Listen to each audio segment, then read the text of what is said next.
যিশায়া 42 অধ্যায়ের 8 পদে ঈশ্বর কি ডিরেকশন দিচ্ছে দেখি। আমি সদাপ্রভু, ইহাই আমার নাম, ইহাই আমার নাম, আমি আপন গৌরব আমি আপন গৌরব অন্যকে কিংবা আপন প্রশংসা খোদিত প্রতিমাকে দিই না। আমেন।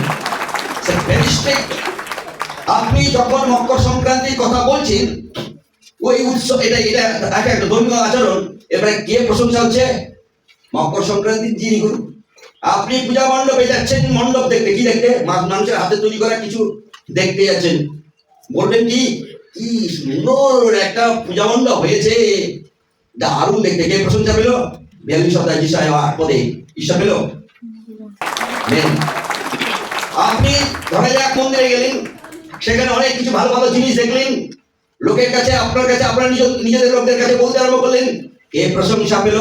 ঈশ্বর পেল। এটাই হচ্ছে, আপনি যখন মানুষের হাতে তৈরি করা মন্দির, মসজিদ, বিভিন্ন জায়গায় যাবেন, স্বাভাবিকভাবে আপনি দু এক কথা বলতে আরম্ভ করবেন, ভালো ভালো ভালো ভালো। শাস্ত্রে বলছে, আমি ঈশ্বর, আমি আমার প্রশংসা কাউকে দিই না। আমেন।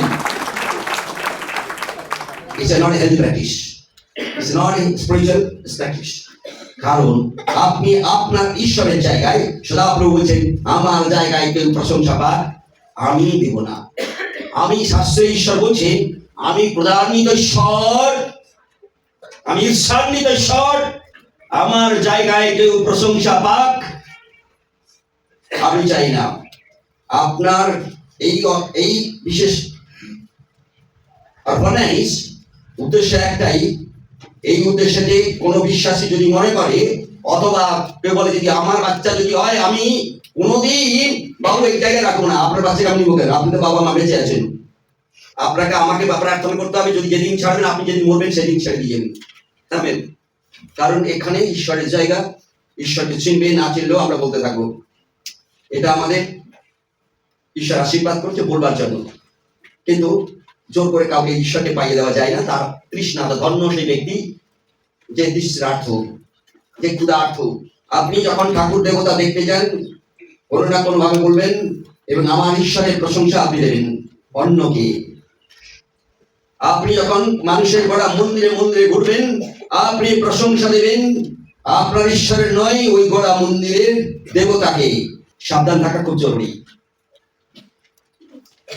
আমরা আধ্যাত্মিক জীবনটাকে এই করে ক্যান্সার ক্যান্সার ক্যান্সার, যেটা সহজে দেখা যায় না, যখন প্রচুর আক্রমণ হয়, মানে চলে না শরীর, তখন খুঁজতে গিয়ে দেখা যায় শরীরে ক্যান্সার বাসা বেঁধে রয়েছে।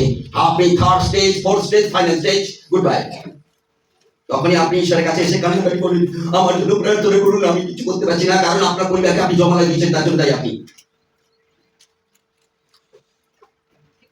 তাই সতর্ক থাকি।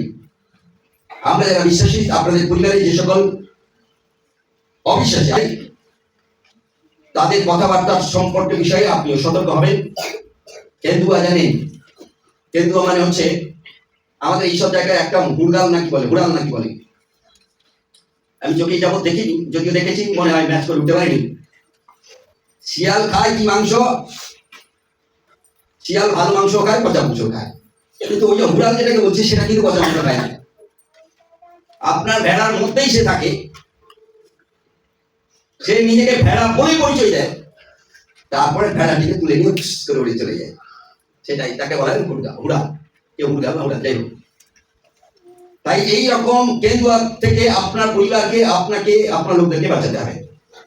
তারা যিশু করবে, যিশুর নামে করবে, নানা রকমে তারা ঢুকবে, আপনার পরিবারকে শেষ করবে। আপনার ঈশ্বরের জায়গায় যেন অন্য প্রশংসা পাক, আমার ঈশ্বর পছন্দ হয় না। আপনার ঈশ্বরকে যদি সন্তুষ্ট করাতে হয়, আমি একটি উদাহরণ আপনার কাছে নিয়ে যাই। সেদিন প্রভু যীশু খ্রিস্টের জন্মের সময় একজন মহিলা ছিলেন, তার নাম হচ্ছে আন্না। 86 বৎসরকাল তিনি বিধবা ছিলেন। তিনি এখানে সেখানে করতেন না, কিন্তু প্রত্যেক দিন তিনি মন্দিরে আসতেন এবং সকল মন্দিরে কাজ করতেন, কাঁদতেন প্রভুর গৌরব করবার জন্য, তিনি জানি না, কিন্তু প্রভুকে খুব কাছে পাওয়ার জন্য।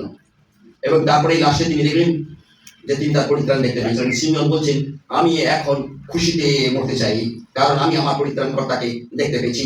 ছোট্ট বাচ্চা শিশুকে দেখে তিনি বুঝে নিয়েছিলেন।